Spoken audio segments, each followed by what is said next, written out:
Um bom dia a todos. Que bom.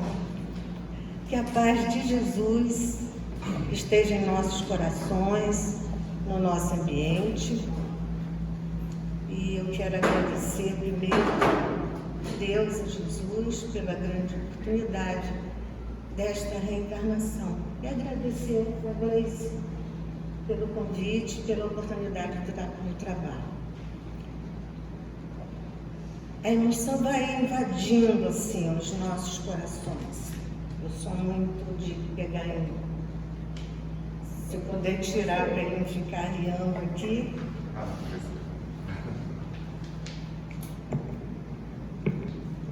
Isso. Tá bom assim? Tá bom. Obrigada. Eu diria que a emoção vai invadindo os nossos corações. Porque eu quero falar hoje, conversar com vocês sobre a gratidão. A gratidão de poder estar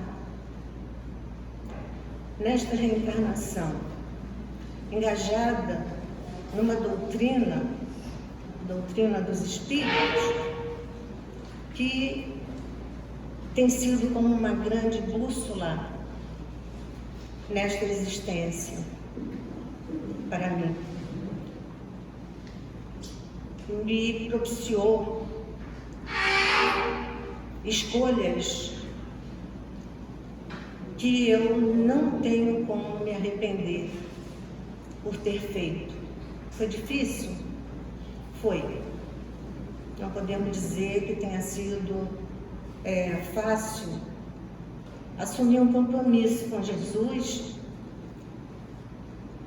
desde a mocidade, vamos dizer, aos 19 anos, quando eu conheci a doutrina espírita e vindo de uma religião, era católica, não desprezo de maneira alguma esta religião que me ensinou, em princípios, a amar Maria, a amar Jesus. Mas tive que esperar durante muitos e muitos anos para concretizar este compromisso com Jesus. E realizamos.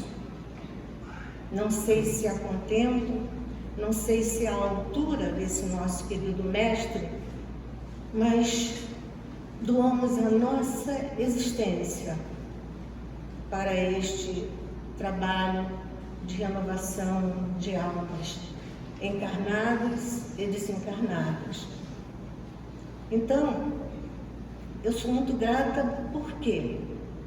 Também porque eu conheci muitos e muitos amigos espirituais, sem lhes conhecer diretamente a fisionomia, que tudo que nós queremos é isso, né? Ter um nosso mentor, o nosso protetor, e conhecer-lhes a natureza íntima, a partir da aparência física. Nós estamos muito ainda ligados ao toque, ao sentir. Então, tenho muitos amigos espirituais. Sem eles, eu não poderia ter dado continuidade à tarefa que eu abracei. Então, desde sempre, eles estavam ali junto comigo.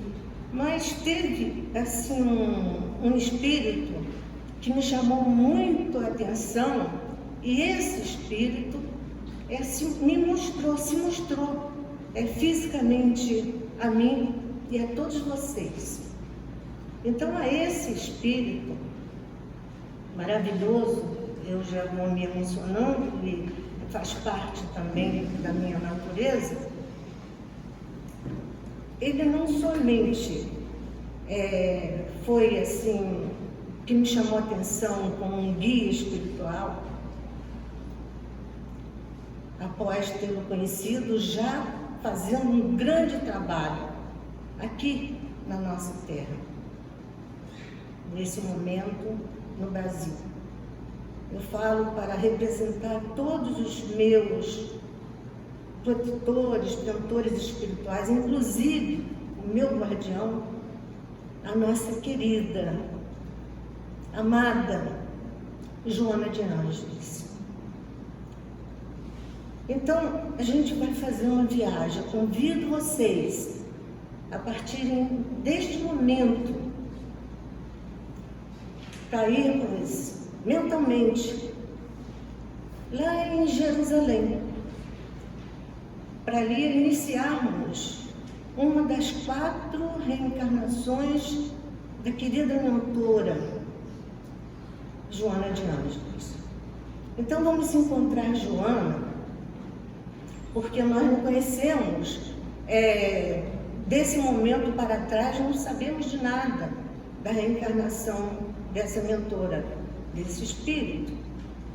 Logicamente, ela deve ter tido muitas e muitas reencarnações até chegar a este momento em que nós, pela primeira vez, conhecemos Joana de Ângeles, ali em Jerusalém, e já estava casada com, era tipo um nome de Joana de Cusa, estava casada com um intendente lá de Roma, um oficial, mas não estava bem porque ela conhecera Jesus e gostaria imensamente de seguir Jesus naquela trajetória de descortinar vida espiritual, a vida verdadeira para todos. Por quê? Porque o esposo não conjugava com ela esse mesmo ideal. Eles estavam muito voltados para as coisas materiais, o ganho, a glória, a riqueza, né? Então não queria saber de Jesus, não queria saber de religiosidade, de fé, de esperança de algo melhor. Para ele, aquele momento, era o melhor momento. Mas ela, insatisfeita, foi conversar com Jesus. Pediu a opinião desse Jesus acerca do seu comportamento, como ela deveria escolher ou se comportar para segui-lo. Jesus, então, amorosamente, conhecendo assim como ele conhece todo o nosso passado, as nossas necessidades, o porquê da nossa reencarnação, qual é o motivo da nossa reencarnação, que devemos trabalhar, resolver as contendas, né, de muitos encontros e desencontros de passado.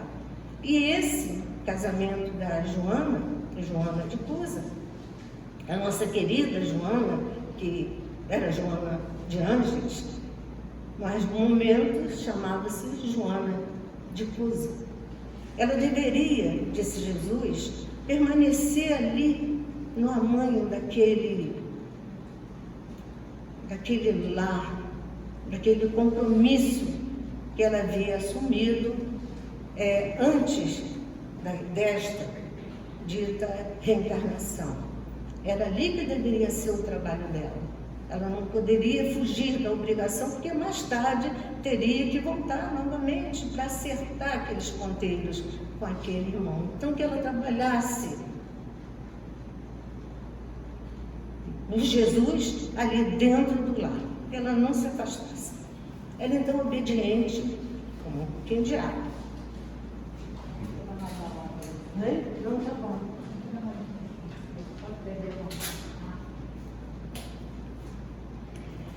Ela então obedeceu e continuou dentro do lar.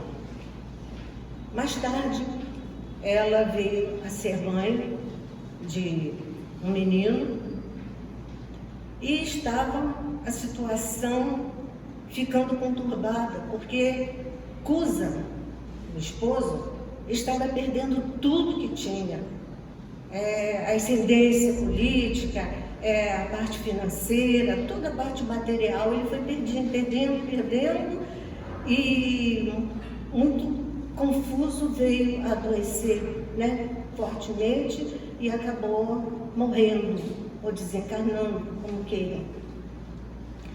E Joana ficou então numa situação muito difícil, porque ficou sem nada. Ela que era daquela riqueza, né, daquele fasto, né, Fausto, então ela veio a se, não digo sujeitar, porque era muito humilde, apesar de, ela era muito humilde, então começou a trabalhar com as suas amigas, que eram de situações até invejosas, né, muito dinheiro, muito poder, e ela começou a trabalhar como doméstica dessas casas para sustentar o seu filho. E o tempo passou. Nós vamos encontrar Joana já com seus cabelos envanecidos, após uns 60 e poucos anos de idade. E o filho já um rapaz. Ela foi prisioneira, né, lá de Roma, como cristã, e foi levada ao circo para servir de atrações para aquela plateia ansiosa pelas as dores imensas que eram causadas através de fogueira, de torturas, de animais selvagens que destroçavam as carnes daquelas criaturas que eram jogadas ali para distração, né, daquele povo, né, ignorante mesmo de tudo de bom. Então ela foi levada à fogueira. E nesse momento em que ela estava sendo preparado todo aquele aparato, né, para que ela fosse queimada, e junto com o filho também estava ali, em outra fogueira, que iam se acender para queimar aqueles dois corpos. Então o filho não compreendia bem essa dedicação, esse amor imenso por Jesus que Joana possuía.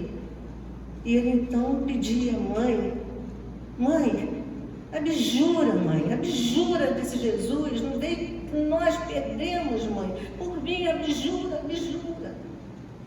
E ele então parou e pensou toda a trajetória ali da sua vida e respondeu para o filho: não, meu filho, nós não podemos desdenhar o sacrifício, porque Jesus era puro e não desdenhou, e foi até o fim. Sigamos em frente. E aí, aquele que estava encarregado de acender a fogueira ainda lhe pergunta: esse seu mestre só lhe ensinou isso, a morrer? Ela responde: não, somente isto não. Ensinou-me também a te amar. E ali, daqui um pouco, as labaredas já estavam consumindo aqueles dois corpos. E ela foi ao encontro de Jesus. Esta foi uma das reencarnações. Agora nós vamos para a segunda reencarnação. Aí acontece quando lá na Itália, em Assis, nós vamos encontrar João, o evangelista, aquele que era o discípulo amado de Jesus, por ser uma jovem que acompanhava Jesus e que já na espiritualidade, na parte de espiritualidade, ele foi convidado, João foi convidado por Jesus para voltar à Terra, uma nova reencarnação e restaurar o Evangelho, que era o Evangelho do Pai, que Jesus havia trazido.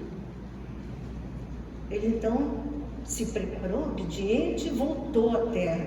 E volta como? Na indumentária, na personalidade de... Como? Francisco de Assis, exatamente. E ali naquele momento em que Francisco voltou, acendeu no seu pensamento a lembrança da responsabilidade, da promessa que havia feito a Jesus, quando João, ele então se dedica à pobreza, não à miséria, à pobreza digna e à caridade. em trabalhar pelo Evangelho de Jesus, até porque na época já estava categorizada, já estava acontecendo que as cruzadas, lembram disso? Né? Já estavam acontecendo as cruzadas, mas o sentimento dele foi voltado para uma criatura que ele já conhecia já desde menino, porque era daquele lugar mesmo, então o seu olhar amoroso já havia também pousado sobre esta jovem, que se chamava, quem sabe? Como? Clara de Assis, porque era ali, Assis, aquele local. Os dois já se amavam. Foi um encontro de quem? Encontro de almas. Essa Clara é a mesma Joana de Ângeles, com outra roupagem. Então já foi o quê? Uma segunda reencarnação que nós estamos conhecendo de Joana de Ângeles. Joana de Ângeles. Aí o tempo passa, mas acho que mais ou menos uns 40 anos na espiritualidade, depois do desencarne de Clara e de Francisco de Assis, aquela trajetória desse povareiro maravilhoso que eu aprendi também a amar e me dedicar a Francisco de Assis. Aí nós vamos encontrar ela renascendo lá em 80 quilômetros mais ou menos da cidade do México. Também com nome, esse nome anterior, era Joana, né, na primeira, veio agora também com Joana. Só Joana Inês de la Cruz. Nasce, medidazinha, novinha, com uns 3 anos de idade, com uma precocidade incrível, natural. Durante essa fieira de reencarnações, ela foi adquirindo todos os conhecimentos necessários para ela. Natural que nascesse uma criança, né, com uma precocidade incrível. Com os 3 anos, ela já estava indo para a escola para ser alfabetizada. Pedido dela, ela pediu. Com 5 anos, ela já fazia versos, fazia poesia. Com 5 e 6 anos, ela já dominava o idioma pátrio. Já falava correntemente o latim. E ainda um idioma também indígena. Maruti, mais ou menos um nome assim, eu não guardei bastante.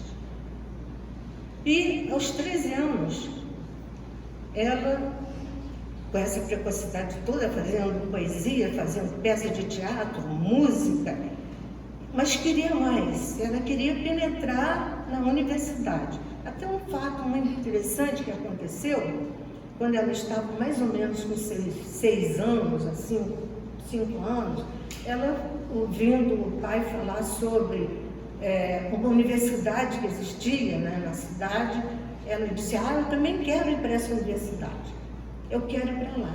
E o pai, gozador, né, aquele tom engraçado dele, disse, você não pode ir para lá porque a universidade só os rapazes frequentam, não é permitido às jovens. Imediatamente ela disse, bom, então eu vou correr, vou pedir para minha mãe me vestir de homem, porque eu quero ir para a universidade.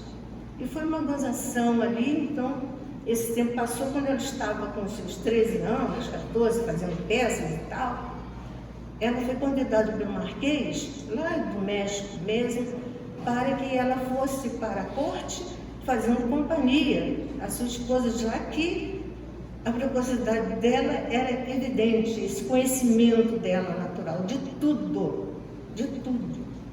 E ela foi, mas ela não queria ficar ali só, naquela corte, servindo até de admiração, né, de professores, ilustres pessoas, né, da época. Ela queria muito mais, ela queria realmente aprender o que era a vida, através de quê? Através da ciência.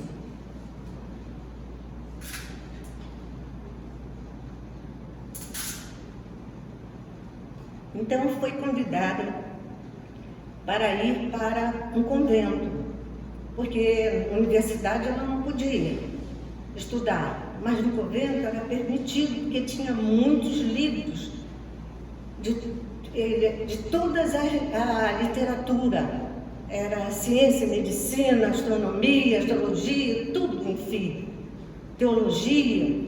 Então ela ali no convento se sentiu, né, realizada. É isto que eu quero, é aqui que eu quero ficar e aprender. Mas o sistema daquele convento onde ela foi era muito rígido. Ela não estava tão acostumada com aquele, quase que um exército, né, um regime daquele convento. Ela adoeceu um pouco e voltou para a corte. Mas aí São Jerônimo, um bispo, pediu que ela voltasse para o convento de São Jerônimo da Ordem de Nossa Senhora da Conceição, que ali era mais suave, todo o regime. Ela foi para lá e ela poderia estudar bastante. Ela seria como que dona de uma imensa biblioteca deste convento. E ali ela cresceu no conhecimento, cresceu, e houve muitas polêmicas, porque era uma mulher fazendo determinadas poesias, se bem que ela fazia as poesias para alegrar, né, as pessoas, aquelas tardes, né, aquelas reuniões, saraus e tal. Né, havia feito algumas poesias que foram criticadas pelos padres, né, da época.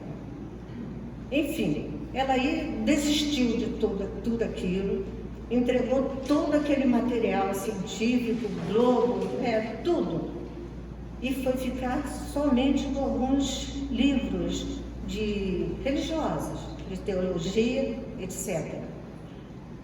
E na ocasião, a gente está só dando pinceladas, depois vocês vão procurar no livro que nós buscamos o material. Houve uma epidemia muito forte, essas coisas que acontecem, né, de tempos em tempos, como está acontecendo agora, né, no nosso planeta em geral, de um modo geral. Na ocasião, foi somente lá, mais ou menos no lugar, não foi tão intenso, não foi pandemia. Mas ela começou a ajudar todas as freiras que adquiriram aquela epidemia. Ajudou a uma, ajudou a outra, tal, até diversas que morreram, quase todas ali, e ela acabou também sendo, pegou, né, aquela epidemia e também desencarnou. Então, era Sora Joana e Inês de la Cruz. Dizem que até hoje, com certeza, é certo isso, é verdade, existe uma cédula com a efígie desta freira, Sora Joana e Inês de la Cruz, lá no México. Então, existe ainda, né, esse fato, o local onde ela foi, onde ela desencarnou, a história dela está lá, presente lá no México, e aí a gente entende que ela foi uma pessoa muito influente naquela época. Deixamos passar o tempo, mais ou menos uns 40 anos na vida espiritual. Olha, renasce a nossa Joana. Interessante que quase todas essas reencarnações com a mesma aparência, com o mesmo nome, com o mesmo nome. Aí reencarna onde? Aqui no nosso Brasil. Por isso que lá, quando estava lá no México, e que ela aprendeu latim, né? Em 20 aulas, e aprendeu português sozinho, que ela já estava sendo preparada para vir para aqui, para o Brasil, nascer aqui no Brasil. Ela tinha um compromisso aqui no Brasil. Aí renasce e ela foi filha também de uma família mais ou menos abastada. Com seus 15, 16 anos, ela ingressou também no convento. Olha a trajetória dela, religiosidade, sempre religiosidade. Ingressou no convento da Lapa, lá na Bahia. E como franciscana, olha o detalhe, como franciscana. E depois foi para a ordem das religiosas, que eram também de Nossa Senhora da Conceição. Outro detalhe também, lá em São Jerônimo, Nossa Senhora da Conceição. E aqui também, neste convento da Lapa, na Bahia, também Nossa Senhora da Conceição. E ela ficou ali por muito tempo, trabalhando, firme, e chegou à abadesa. Nesta época em que ela se tornou uma abadesa, foi a época em que teve a independência do Brasil, 1822, né? Eu creio que é isso aí, certinho. 1822, independência do Brasil. Mas existiam muitos e muitos soldados portugueses que não estavam satisfeitos com a independência do Brasil. Então começaram uma baderna, lá na Bahia mesmo. Começaram baderna, assalto aqui, assalto ali e tal. Aí chegou ao convento. Ficaram sabendo deste convento, foi lá, existiam muitas noviças, né? Era o que eles queriam, as noviças. E foi com baionetas, né? Tudo arrebentou aquele portão imenso do convento, e ele entrou ali no convento. Só que antes disso, quando Joana já abadesa, o nome dela ali, que ela recebeu, foi Joana Angélica de Jesus, né? Aqui na Bahia. Joana Angélica de Jesus, nesse convento da Lapa. Ela, sabedora de que os soldados estavam se aproximando, que iam entrar realmente assaltando ali aquele convento, existia ali no convento uma passagem secreta que dava para a outra rua. Ela então orientou todas as jovens para que a seguissem e nessa passagem ficassem livres, né, da agressão dos soldados. Quando os soldados chegaram, encontraram ali Joana de pé, aguardando a entrada deles. E quando eles chegaram, onde estão as jovens? Onde estão? Aí ela responde que só iam alcançá-las se passassem sobre o seu cadáver. Um deles responde: não seja por isso. E a feriu com a baioneta, e Joana ali tem a sua morte, o seu desencarne.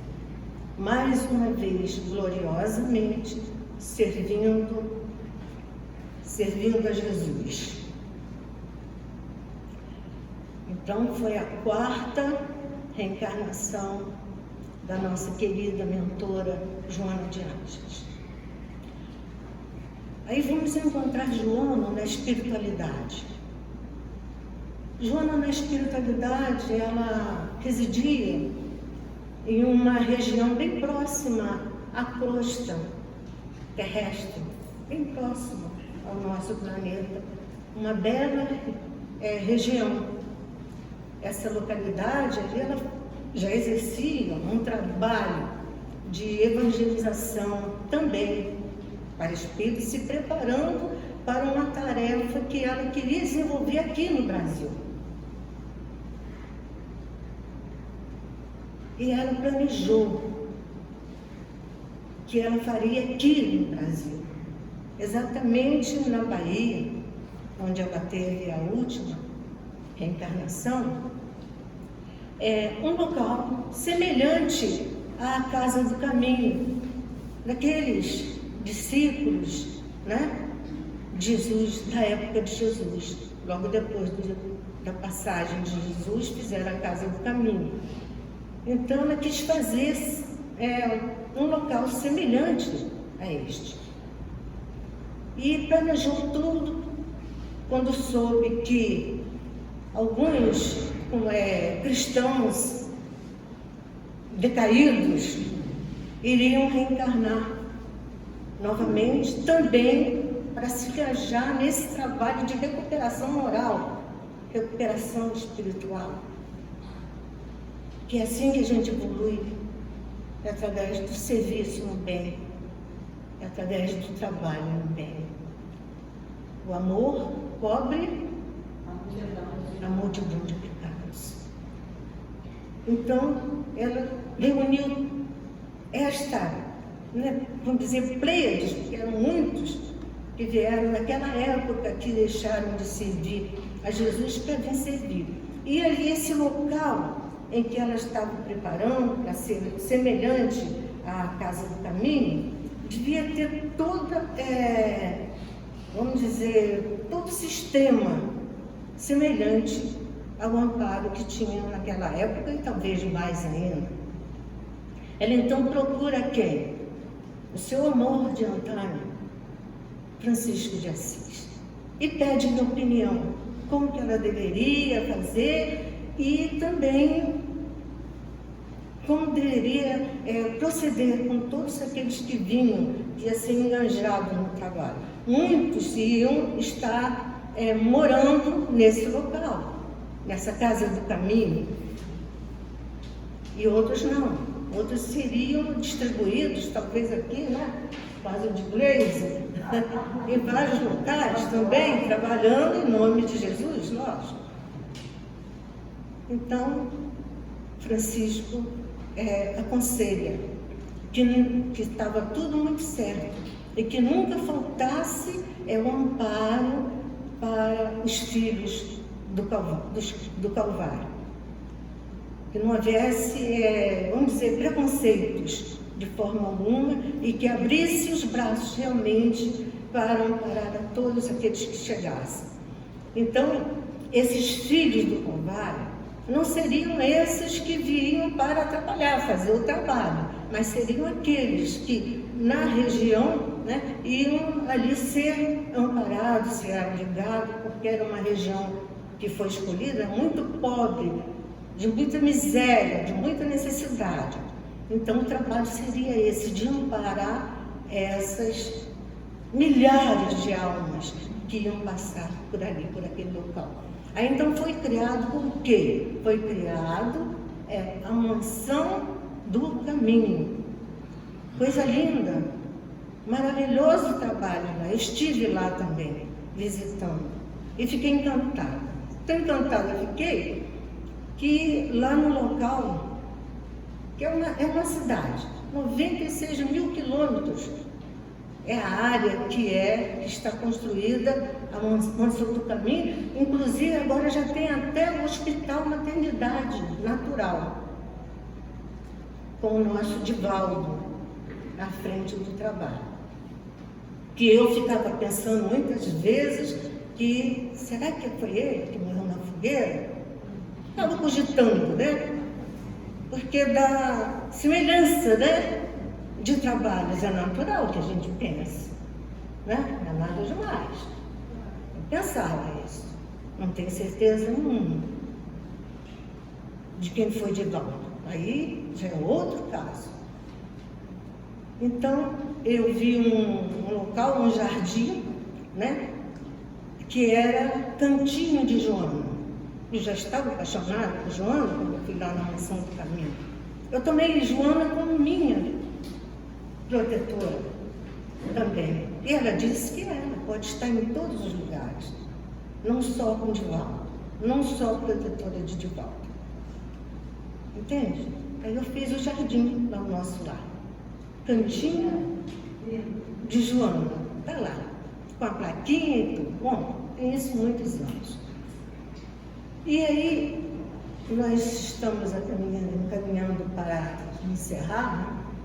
Eu queria mostrar para vocês algo muito pessoal. Me desculpem, mas eu preciso fazer isso.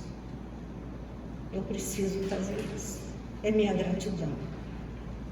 Na pandemia, muitos e muitos perderam seus amores. Eu também perdi um grande amor. É difícil falar. Tenho 7 filhos. Um deles está ali, o Rafael, da palestra semana passada. Então, do início, do mês. Então, aquele grande amor na minha vida, que sempre que ia trabalhar, eles trabalhavam muito juntos, os irmãos, na mesma área de náutica. E quando ele ia para o trabalho, porque morava na frente da minha casa, passava lá e...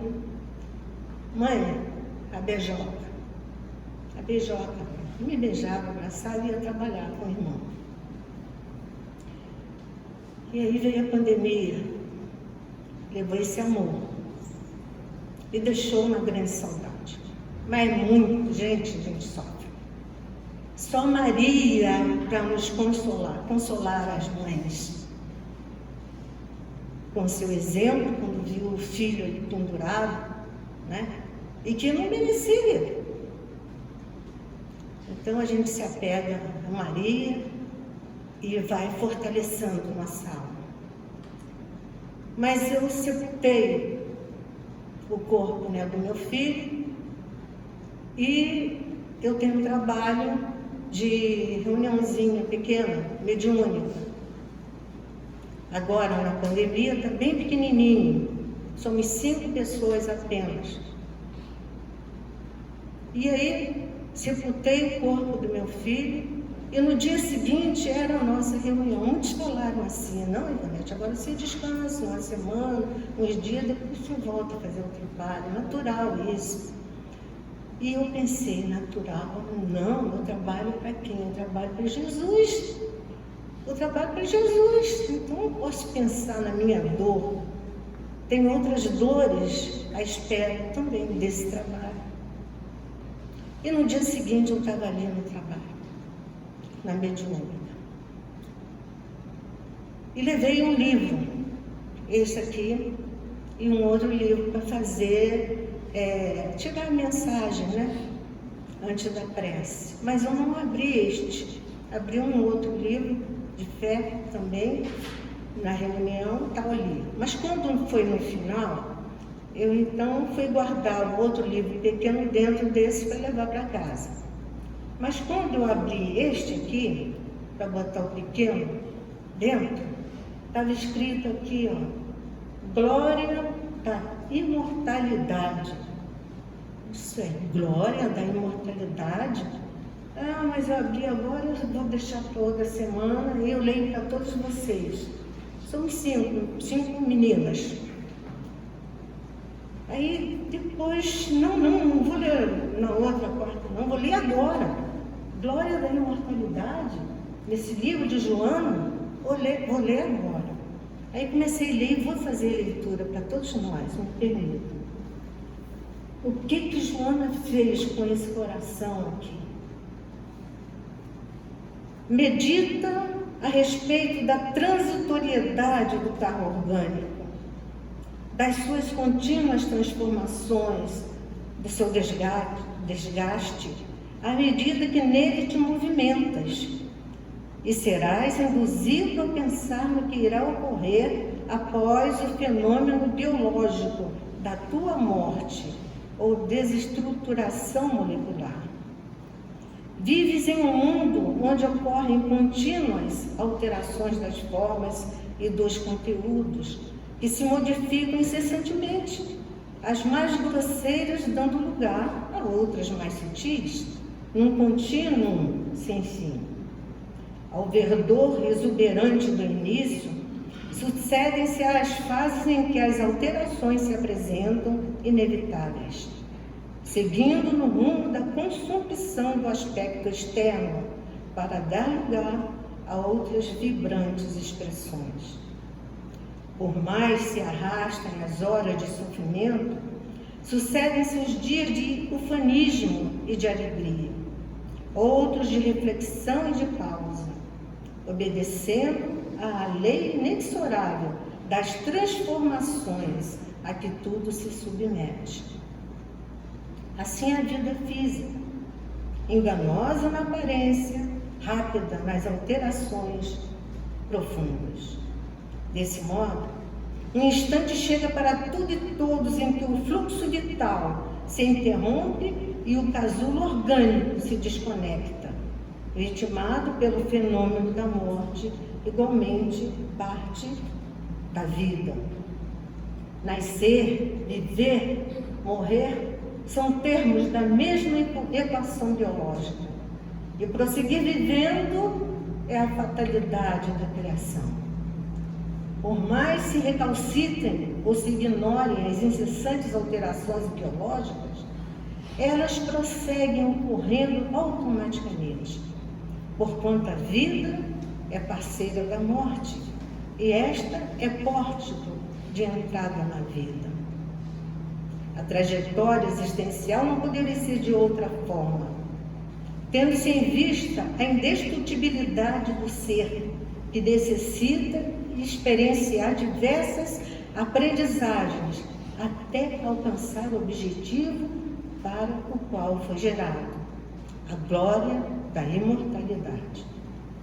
Lamentavelmente, foram criados tabus e superstições em torno da sua realidade extracorpórea, tombando-se em fantasias injustificáveis, em vãs tentativas de negar-se a sobrevivência ou envolvê-la em mistérios absurdos.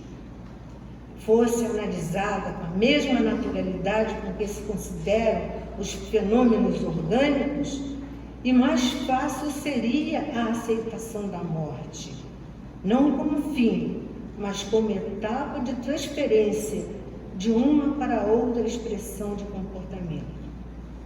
Mais apegados às sensações do que às emoções, as criaturas humanas desejariam que o carro material não cessasse o seu curso, sem dar-se conta da perversidade de tal conduta, sem dar-se conta da perversidade de tal conduta.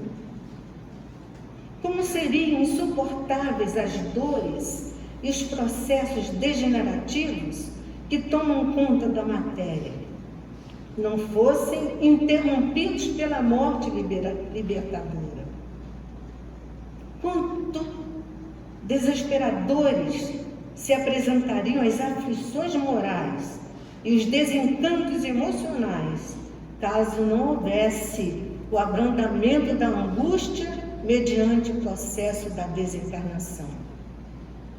A morte, desse modo, ao invés de ser a destruidora da alegria e do afeto, é o anjo amigo que interrompe os fenômenos circunstanciais e transfere o ser para a realidade onde tudo tem solução, onde a vida tem início e prossegue. Assim sendo, passa a considerar a morte, antes detestável, como a tecelã da felicidade, que contribui para o ajustamento das ocorrências no contexto da imortalidade. Não houvesse a morte, impossível seria a ressurreição. À noite, hoje da saudade, apresenta-se o dia do reencontro feliz. Sem qualquer dúvida, o corpo de que te utilizas irá morrer. Não és a indumentária que se corrompe, mas o espírito que comanda a argamassa celular.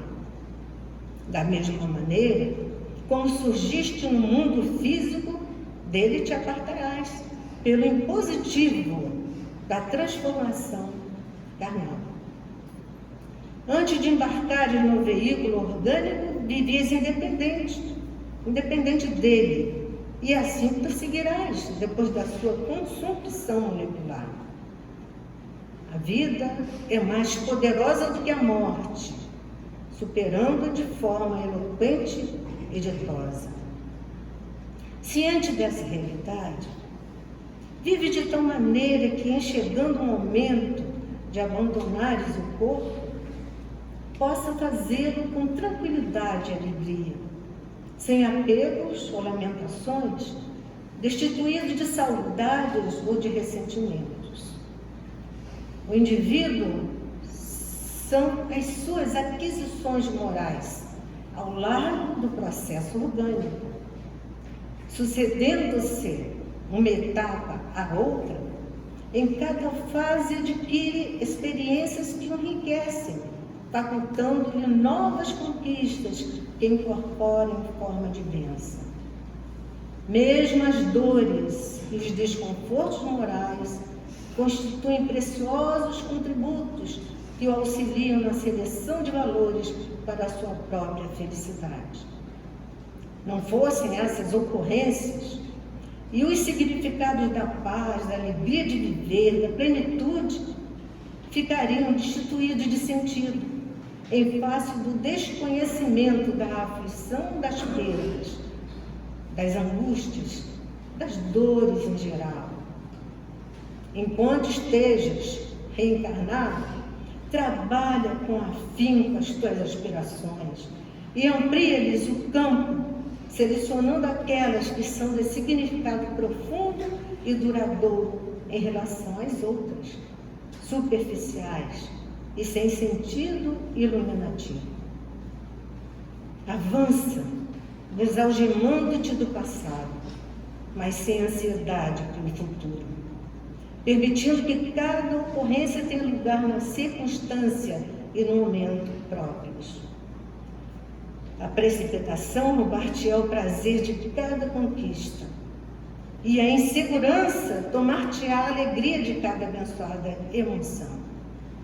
Assim, utiliza-te de todo instante para melhorar-te, aprimorando os teus sentimentos e desenvolvendo a capacidade de entendimento e de realização intelecto-moral, que te concederão a palma da vitória sobre os vícios e as paixões perniciosas.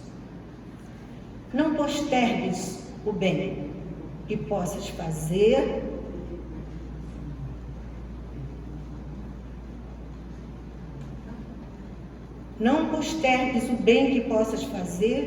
nem os deveres que aguardam realização, porquanto poderás ser surpreendida pelo fenômeno, ou surpreendido pelo fenômeno da desencarnação, deixando na retaguarda atividades interrompidas que irão perturbar-te. O teu dia ideal é hoje, enquanto luz a oportunidade de crescimento interior. Vive-o intensamente e verificarás que o seu curso nunca se interrompe, continuando atual e vibrante. Com essa atitude, enfrentarás a morte inevitável, em plena consciência da sobrevivência e rico de alegria por haver-te preparado para a viagem de retorno ao grande lar. Se, por acaso, estás ferido ou ferida pela saudade que decorre da ausência física de alguém amado, que a morte arrebatou, encheu o pranto do coração e sorri feliz ante a expectativa do reencontro que ocorrerá após a tua viagem de volta. Em sua homenagem, ama e serve, evocando-o com a ternura e o reconhecimento pelos instantes felizes que ao seu lado viveste. Não lamentes a perda, porque vivo onde se encontra, tem conhecimento daquilo que ocorre contigo e poderá visitar-te, comungar das tuas emoções, dialogar pelo pensamento e reencontrar-te na esfera dos sonhos. nos teus momentos de parcial desprendimento pelo repouso físico. Honra-lhe a memória através de ações dignificantes, em seu louvor e por meio de vibrações de afeto que lhe dirigirás. A morte, amigos, não possui poder de romper as afeições dos ódios. Desse modo, não aguardes mágoas. Desse modo, não guardes mágoas. Não te tornes inimigo de ninguém, mesmo que haja quem se te faça adversário. Vibra, portanto, no amor. E o amor vibrará contigo em harmonia cósmica, na glória da imortalidade. Querida Joana, minha gratidão eterna por você, minha amiga. Que Jesus te ilumine, que a Mãe Santíssima te abençoe hoje e sempre. Minha gratidão. Obrigada, Joana. Esse livro aqui está Iluminação Interior, e as reencarnações é da Veneranda Joana de Anjos. Muito obrigada pela atenção, muita paz a todos. Obrigada, querida. Queremos te abraçar nesse momento. Sinta-se abraçada por todos nós. Eu estou sentindo.